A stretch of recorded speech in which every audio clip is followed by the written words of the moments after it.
Tere õhtust, armsad kaasmaalased!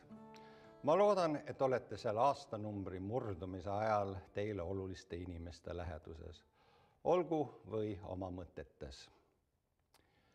Selles aastas oli puudutusi, laulupeo ülevus, filmi Mandariinid võidukäik, Võrumaa suitsusaana loo jõudmine UNESCO kultuuripärandisse, Rasmus Mägi Euroopa hõbemedal. Oli ka erakordselt hea seenesügis. Ent lõppevasse aastasse vaadates on meie pilgus muretki. Me soovime ärevate aegade hajumist, rohkem kindlustunnet. 2014 pani kogu Euroopa proovile. Julgeolekukord, mis pidas vastu isegi külma sõja ajal, kukkus kokku, sest üks riik siinsamas meie kõrval ründas oma naaberriiki. Euroopa tegi proovi läbi ning näitas ühtset meelt annekteerijale vastu seistes. Lõppev aasta pani ka Eesti proovile. Praegu on meie julgeoleku koostöös sõpradega kindlam kui kunagi varem. Meil on põhjust olla enesekindlad. Eesti on kaitstud.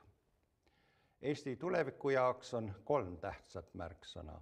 Nendeks on haridus, julgeolek ja inimeste toimetulek. Õpime, igaüks meist ja iga päev. Ärgem leppigem poolikute rehkendustega. Kaasaegne haridus ja haritud inimesed on targa Eesti vundament.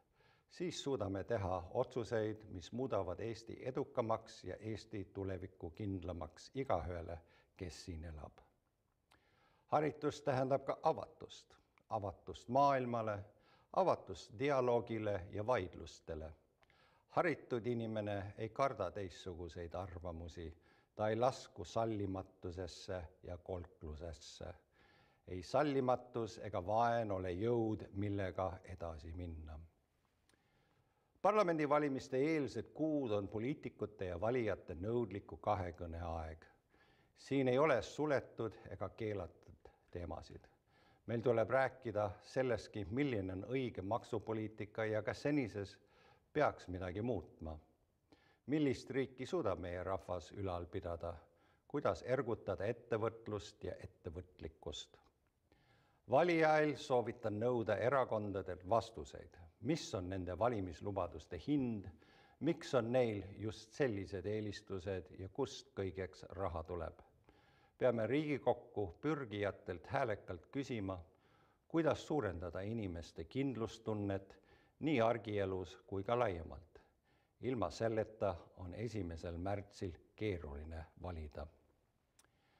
Head sõbrad, Eesti julgeolek ei kätke vaid sõjalist riigikaitset.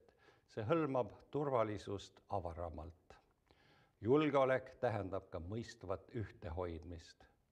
Eesti on tõeliselt kaitstud siis, kui me teame, et kõik on olulised, sõltumata päritolust, soost, rahvusest.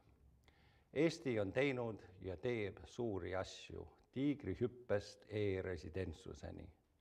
Kuid suuri asju tehes tuleb meil riigina märgata ka inimesi siinsamas lähedal. Küsimus on igaühe toimetulekus, hakkama saamises.